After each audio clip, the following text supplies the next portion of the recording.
This hour, I am joined by Tim Schneider, chairman of the Illinois GOP, at least for now. Tim, welcome to the show. Hey, Charles, glad to be on with you. Thanks for inviting me. I appreciate it.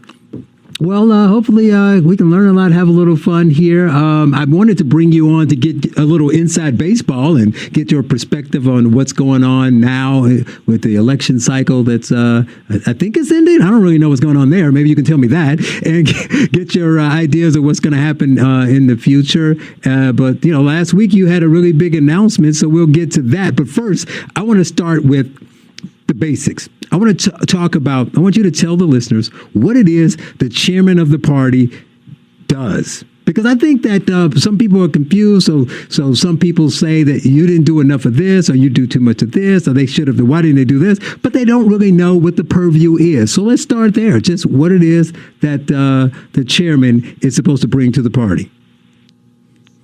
Okay, well, that's a really good question, and let me try to formulate for your listeners what I actually do. I'm elected by the 18 state central, the chairman is elected by the 18 state central committeemen, one from each congressional district. The Republican state central committeeman is elected by the precinct captains in the congressional district. And every 4 years they come together and they elect a new chairman. And every 4 years, not in the same time frame, but they come together and they elect a Republican National Committeeman and a Republican National Committee woman. And all three of us, the chairman, the Republican National Committeeman, and the committee woman, are members of the Republican National Committee headed by Ronna McDaniel in Washington. So we meet regarding the RNC generally 2 or 3 times a year. And as state chairman, my job is to oversee the work of the party, the state central committee, the county chairman. We do have a president of the County Chairmen's Association who oversees the county chairman, but then he reports to the state party. And it's my job to defend and help and assist Republican legislators in our state to defend our president and our congressional leaders. We have a great congressional delegation here in Illinois, and it's up to us to oftentimes when maybe they don't want to get tough on Democrats, the party does it for them. We also raise money through direct mail. We raise money through digital email fundraising. And it's our work to get the Republican values out to the people of the state of Illinois. During my tenure as chairman, I started a chairman's update because people around the state, when I would travel around the state to different areas, all the way down to Metropolis and Murfreesboro, to Rock Island, to Decatur, to Waukegan, wherever I was, the city of Chicago, people were saying that they didn't hear enough about what was going on in the Illinois Republican Party.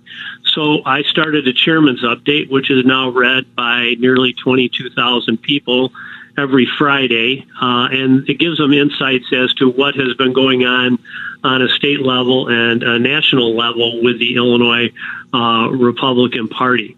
So we're basically the mouthpiece for Illinois Republicans.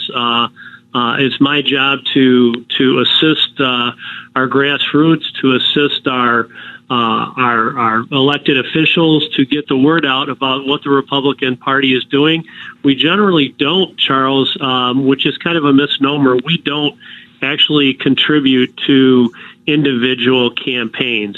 We do allow campaigns to use the state party indicia, which is our stamp, to send out mail, which basically, because the state party is a not-for-profit indicia, we can send out candidate mail for basically half or less than what they would normally send it out. So in this last cycle, I think we sent out nearly $2 million in mail for candidates from county chairman Mike Bueller in McHenry County, who beat Jack Franks, used us for his direct mail or his mail, and and all the way up to our congressional candidates and our U.S. Senate candidate use state party indicia. So we're a nimble group of people. Charles, we have an executive director, a finance director who's also our compliance person, because there's a great deal of compliance with federal and state laws when you're a state party.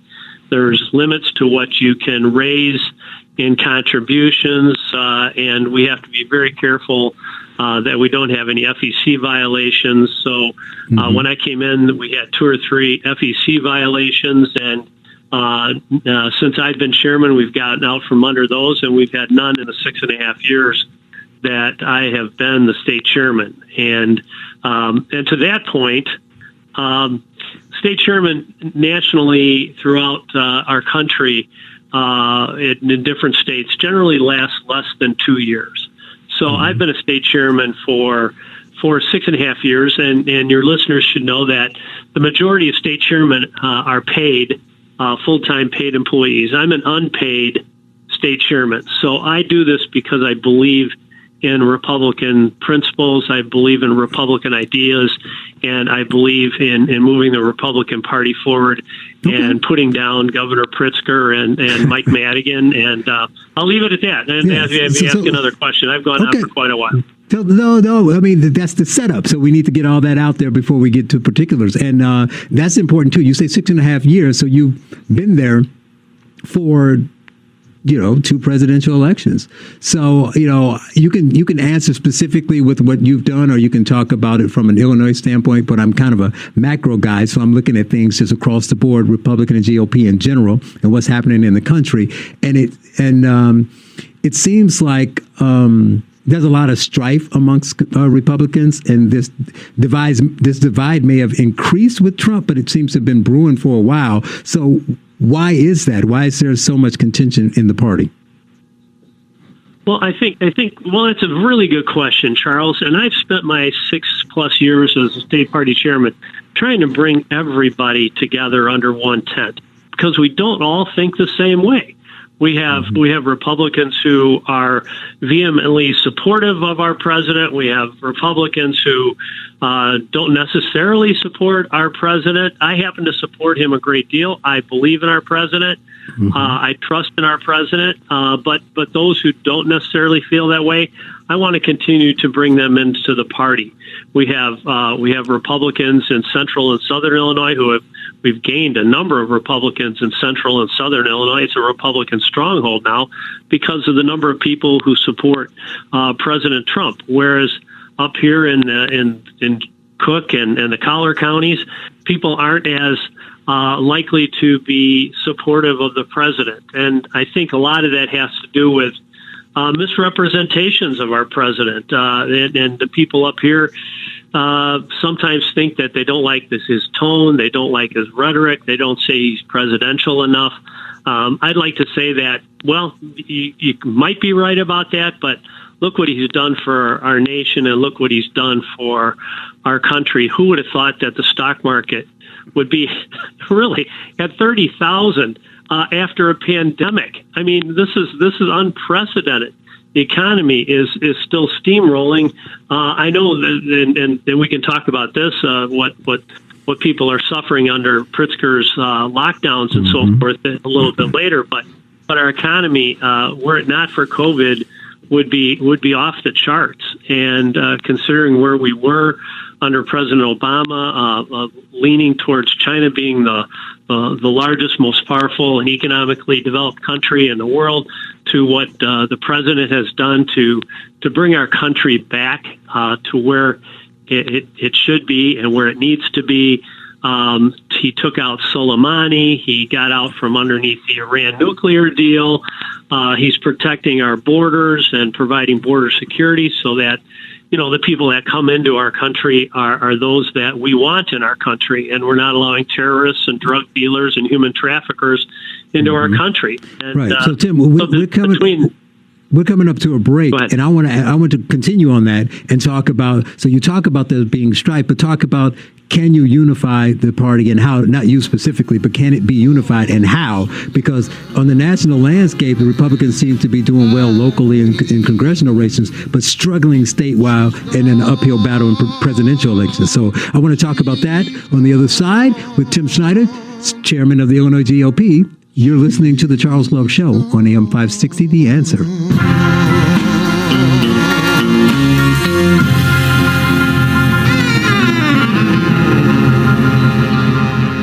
We return to The Charles Love Show on AM 560, The Answer. Once again, here's Charles Love. Are you tired of summer nights in Maine? Do you Welcome yawn back when to they the speak show. of sunny Spain? We are talking to Tim Schneider, chairman of the Illinois GOP. Give us a call at 312-642-5600 and let us know what you think the GOP needs to do in order to stay competitive nationally, or how the party can be unified. So, Tim, when we left, we were talking about that. So, what can you do to unify the party? Well, I think, Charles, the first thing we need to do is understand that fellow Republicans are not the enemy.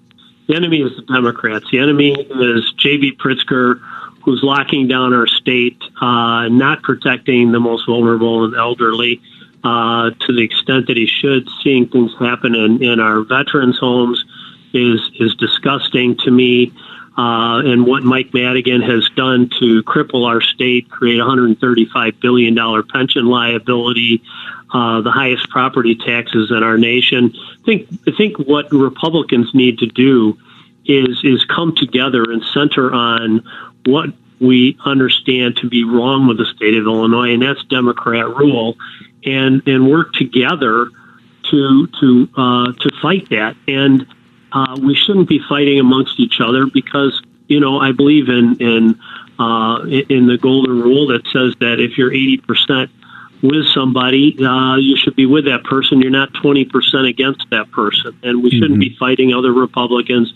We should be working together for the benefit of the people of Illinois, the people of our nation. And we can do that if we just don't let our petty differences, divide us. That's what I think Tim, we need to do. Here's kind of a problem, though, that I see. I mean, because my thing on this show is always about solutions instead of, arguing about the issues. So, right? So, solution, how do you do it? So you're right that there should be unification against this terrible policies that you deal with in Illinois and in all these Democrat states that have gone to the extremes. But, when I say how, you say set aside the pettiness, which, should be easy and it's not, but you're 100% right about that. But it goes beyond that. There are fundamental differences here. I would argue, you can correct me if I'm wrong, that in a lot of ways, New York Republican is a little bit different than a Tennessee Republican. But to be fair, so is a Democrat, right? So it's almost like, as a layman, non-party affiliated, standing on the outside looking in, I look at it like there's really like at least four parties, right? There's two people who sit under the Democrat Party and two who sit under the umbrella that says Republican, but they don't really agree on much. Now, I don't know if it's 80%. You're right if it's 80-20, but for some of them, it's, 60-40. It's just that one issue thing that my issue is pro-life. So I have to vote for Republicans because that's my issue, but I don't agree with them on anything else. So I don't know if it's always an 80-20. So I don't know how you get them. And the anger has gotten to a level because let's be real. You're right about how bad the policies are in Illinois, but they've been bad for years. I mean, Madigan has literally been there since I was born, right? So it's been like that for a while, yet it hasn't motivated the Republicans to say, look, we don't get along, but it's so bad in Illinois, we do this. They either continue to fight amongst themselves or they move. So it's got to be something that's not being done. I don't know what that is. Well, the first thing we have to do is understand that we've had success in Illinois. The Republicans beat the Pritzker graduated income tax, the fair tax, what he called the fair tax, which was a very unfair tax. We got resource partners behind us, and Republicans stood up against J.B. Pritzker and took his spending mechanism out from under him and beat him in the fair tax. We also won the Justice Thomas Kilbride non-retention campaign. in this last election. That was huge, Charles. Absolutely huge. First time in Illinois history that we have ever voted to not retain a Supreme Court justice in Illinois. Now, Thomas Kilbride was Mike Madigan's hand-picked Supreme Court justice, spent millions and millions of dollars to get him elected to the Supreme Court in order to block fair maps, in order to block pension reform, in order to block many, many initiatives that Republicans support. So Republicans came together in the 3rd Judicial District and beat Thomas Kilbride. And then in 2 years, in 2022, that's a district that went for Donald Trump both cycles, and now it's up for grabs for the Supreme Court. And we're likely going to win that seat in 2022, and we'll turn the Supreme Court red. I mean, that's monumental. So you say you had some gains, and they need to focus on the gains. So that's one of your things you need to do. All right, that makes total sense. Because yeah, right. I like that because it's it's tangible. I suppose we need to get together. I mean, that makes sense. But you need to start with the things that you can actually point to that you've done or you're going to do and those kind of things. So you starting with saying we have some wins and some gains and we need to highlight those. Which I like that. But then where would you say that you had struggles? Well, we had struggles in, I would say we had opportunities, in congressional races, okay? Mm-hmm. So we had Esther Joy King in the 17th District out in the western part of Illinois. We had Jim Oberweis in the 14th District. We had Jeannie Ives in the 6th District. And we had Rodney Davis in the 13th District. Now, Rodney Davis won his reelection handily. So we maintained our entire congressional delegation here in Illinois, and I fought for financing from the National Republican Congressional Committee for Esther Joy King, Jim Oberweis, and for Jeannie Ives. And the National Republican Congressional Committee came in and gave money to Esther Joy King. I actually spoke with the president and his campaign 2 weeks before the election, and I got the president to come to eastern Iowa to hold a rally for Joni Ernst as well as for Esther, where he got Esther up on stage. She lost against the DCCC's finance chairman, Sherry Bustos, by just over 3 points. Mm-hmm. Now, she's seeded to win that in 2022, and we're going to work hard to see that she wins that. And Jim Oberweis, I wish the NRCC had come in. I think they missed a golden opportunity in not supporting Jim Oberweis in his campaign. He lost by just over 1.5 points. In Jeannie's 6th district, it was a tough district because that's not a Trump-friendly district. So she lost by 9 or 10 points, which I was disappointed in because she was a great candidate as well.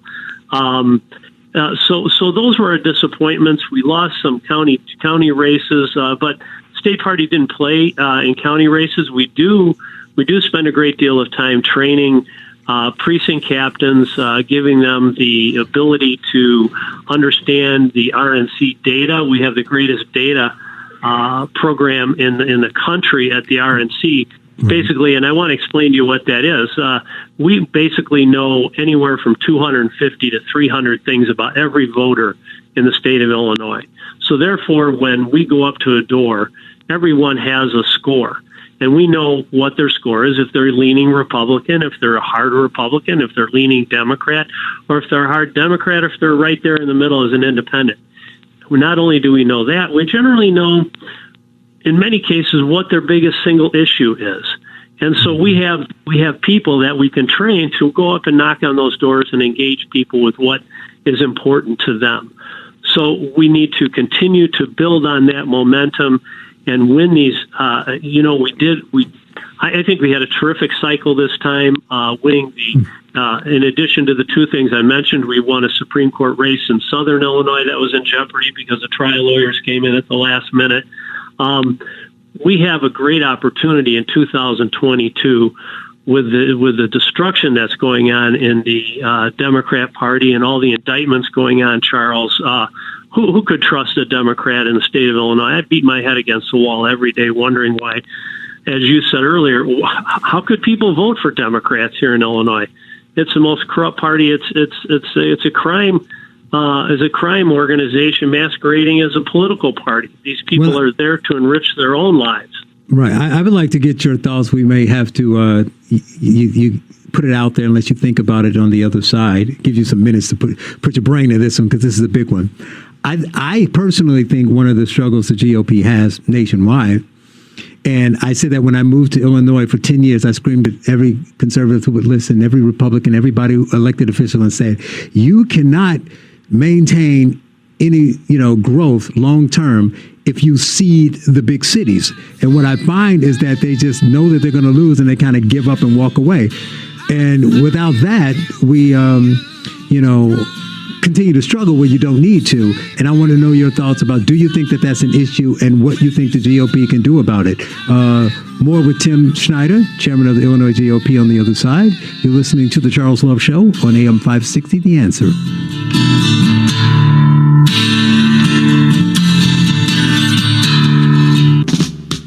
You're listening to The Charles Love Show on AM 560, The Answer, with your host, Charles Love.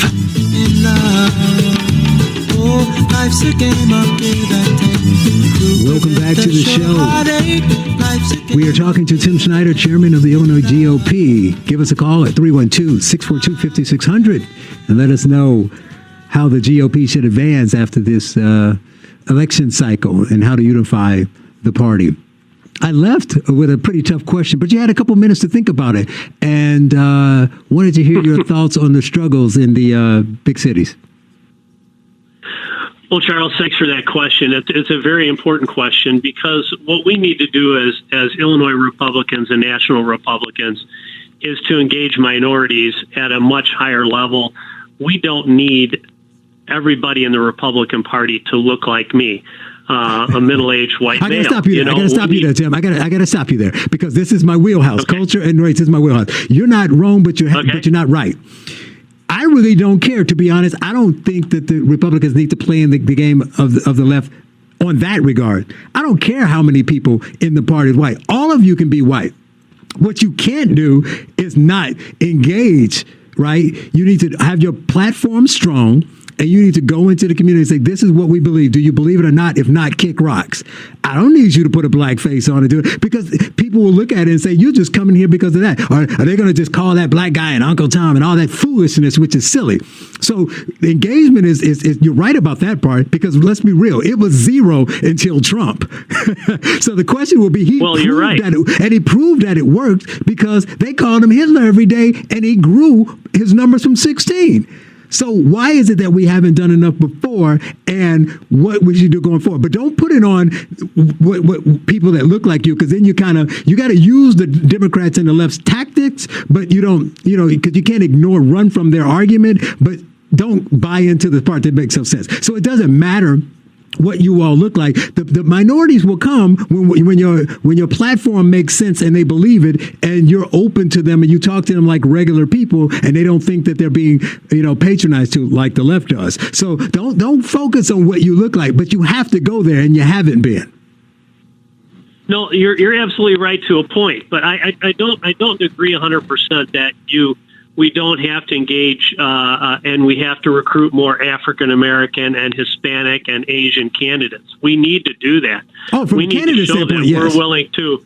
We need to show that we're willing to engage those people. And frankly, Charles, when an African American goes out in an African American community and a Hispanic goes and talks to fellow Hispanics, they're more likely going to get somebody that's going to listen to them. So we look for leaders like Jesus Solario, like you, like Deontay Johnson, like these people throughout the state that are really, really Republicans, because we have a lot of Chicago African Americans and Hispanics that say that they're actually Republicans when they're really not. So first we have to identify who those true leaders are in the Chicago community and the East St. Louis or Rockford community, and understand that they're true Republicans, and let them go out in the communities and not just pull up with a a U-Haul trailer 4 or 5 months before the election. They've got to be out there every day. They've got to be out there every day. Okay, so then how do you support them in doing that? So Jesus or myself or anybody else you say that are out there, they're out there in the community and they're trying to do something. How do you support them? I mean, what can you do? Well, here's what we do. Well, just in the last 2 months, 3 months, we started the Illinois Black Republican Coalition. Now, they are a group of African Americans. We have an Indian American Republican organization in Illinois. We have a Hispanic organization. We're asking them to Is that come George back Pearson, to Kevin, us. and all of them? Yeah, yes, it is. Yep, yes, okay. it is. And they're formulating what they need to do for 2022 to engage and get the votes. Listen, the minority community has been a vote that's been taken for granted by the Democrats for decades. And what have these minorities gotten in return? More crime, higher Nothing. But they've been taxes. ignored. But they've been completely ignored by the GOP. So it's either one. Right. And the problem with that is if you don't show up, then I as a Democrat can go and say, the Republicans want to kill you all, and you're not there to stand up for yourself. So then I just start believing what I'm told. And that's what's so important about this. And the other thing is, I don't know, you'd have to tell me if you do this thing, and I get it. You talk about some people who claim to be Republican. I know some people. I was on the vetting committee for the 2 weeks I was a Republican. And we saw people who just came over because the line was shorter. I get it. But the other side is true, too. You have some people who are moving to the right, whether it's Trump or whatever other reason. And I feel the GOP is pushing them back because they have these things where, have you voted in a Republican primary before? It's like, no, because until Trump, I never voted for a GOP candidate because you didn't run anybody in my district. So you have to find a way to honestly, find out if they are, simpatico with you without saying, we're going to limit who we talk to and cut people off, because you can't really grow that way. There are going to be some people who are former Democrats that's going to come into the fold. And I know a lot of them out there that lean right, but they're like, the GOP won't talk to me. So you have to find, and maybe that's what this organization will do. But I think that's the key of how you make this change and you start to make inroads. Oh, they're playing music on me. You can respond to that when we get back, and then we'll go on to some of the callers and what they want to ask you. We're talking with Tim Schneider, chairman of the Illinois GOP. You're listening to The Charles Love Show on AM 560, The Answer.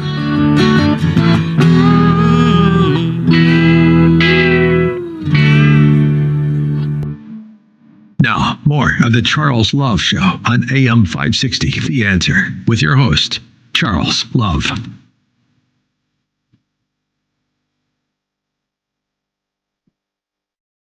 Welcome back to the show. We're talking with Tim Schneider, chairman of the Illinois GOP. When I left, I was talking about, you were talking about people running as Republicans or trying to join the party and they're not, but having a challenge with some minorities have been Democrats for so years, so now they're in the 40s and 50s and they're moving, but obviously they have that, they haven't been, voting in primaries for years. So what do you do about those people?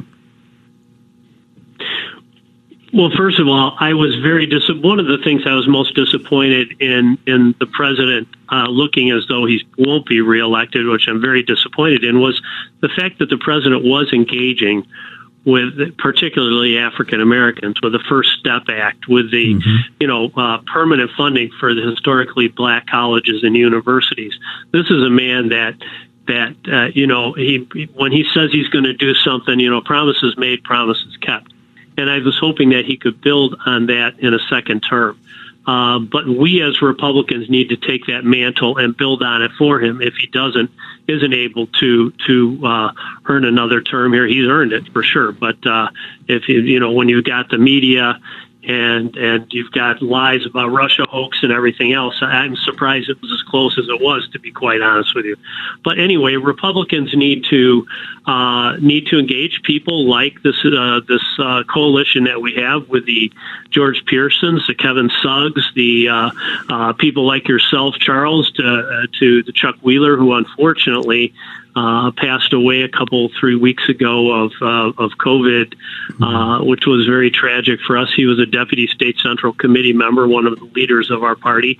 We need to engage those people and let them go out into their neighborhoods and say, hey, chairman, we need to have you come out and give a speech at this church. We need to have you talk directly to these people. We need to have you go into this Hispanic grocery store and talk to the people and let them know that we care about them. Let them know that the Republican values and principles are really what they should be supporting, and to take the guns away from everybody is not the answer to ending crime in Chicago, which seems to be the only thing that Democrats want to do. So and I don't know any black people that really believe that. So that's an important thing. So that gets to the platform too. But there's another side of the race. One race issue. One part is that, like you say, outreach, letting them know that we have shared values, running candidates. But the other side is this toxic thing in the ether now about identity politics. So I want to know, should the Republicans, they're losing that battle. And I think part of it is because they're not engaging in it. So do you think that it's a lose for you to do that? Do you think that the GOP should just ignore this toxic 1619 project, this BLM thing, and just not say anything? Or should they get into the fight and counterpunch in a sense? I think we should do more counterpunching. I don't think that the BLM movement is doing anything for anybody in this country, in particular Black Americans. I think it's creating a greater divide. Oh, it's toxic. But are the GOP? Is the GOP going to make a specific move to push back against it? Is the question. Well, I'd like to think that that would be more of something on a national level, and absolutely, I think we need to. But then here's the problem we have though with all this, Charles. The media takes it as we're racist if we go against BLM. You know, they turn it as okay. All of a sudden, we're racists. Well, we're not. You have Ronna call me. I can teach you all how to do it. Follow the 1776 Project. Follow Seeking Educational Excellence. We can teach you how to do it. We will be the anti-racist, and we will teach you how to do it. But you got to do it. You can't be quiet about it. You can't just let them spew off. I don't know if you heard the first hour. I had Greg Lukianoff on here, a liberal, saying that they're losing their mind and more people need to speak up. We need more conversation, not less conversation. So I hope that they will engage. And you keep mentioning me. I'm a cultural guy. I'm against the left because they've lost their mind. But the Republicans haven't sold me on being Republican yet. You got to get me on board so far. You haven't even got me yet. So I'm open to it, but no Republican has really told me why I should be one. Well, I can't imagine once you see what the Democrats have done here in Illinois and what you've seen. All you have to do is look at historically Republican states and how they're run and how they have budget surpluses. And great run states and all the Democrats. There's a line between the middle. You can be anti-left and not be a Republican. It's possible. Trust me, I walked the line. But I'll tell you, well, I can't imagine you not being a Republican. You're a bright African American, Charles. I can't imagine you not wanting to see.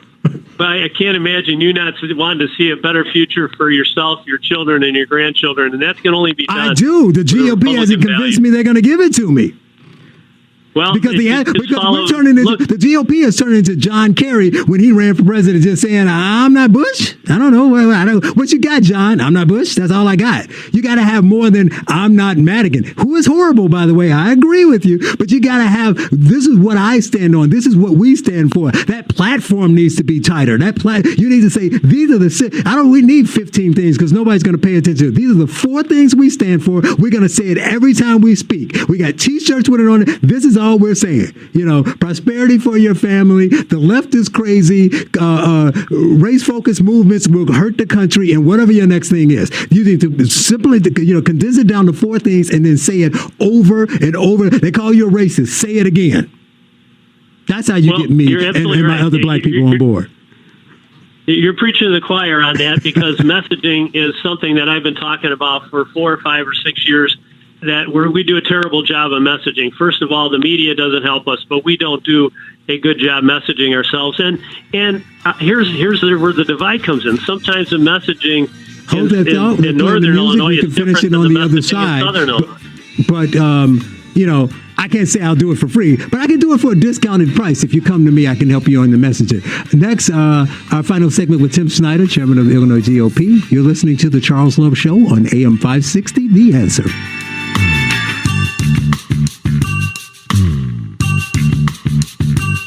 The Charles Love Show continues on AM 560, The Answer. Here's Charles Love.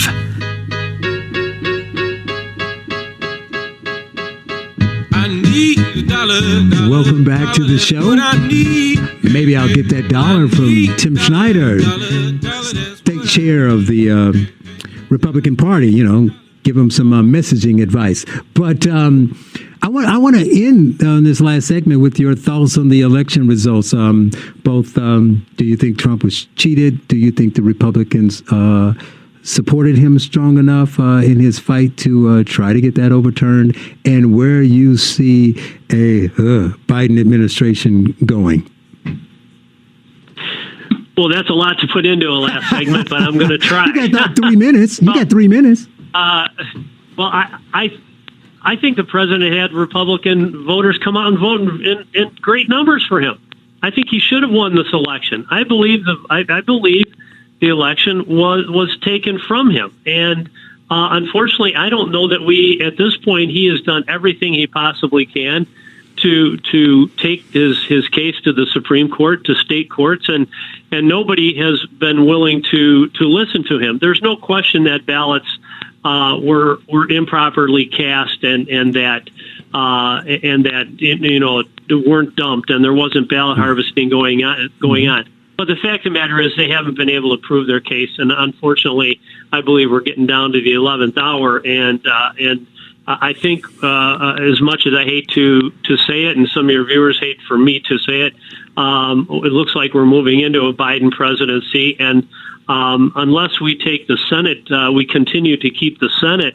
I fear for our country. I fear for our country going massively to the left. So people in Georgia have to get out and vote for Kelly Loeffler and David Perdue and vote in big numbers to come out so that we have a balance of power in Washington.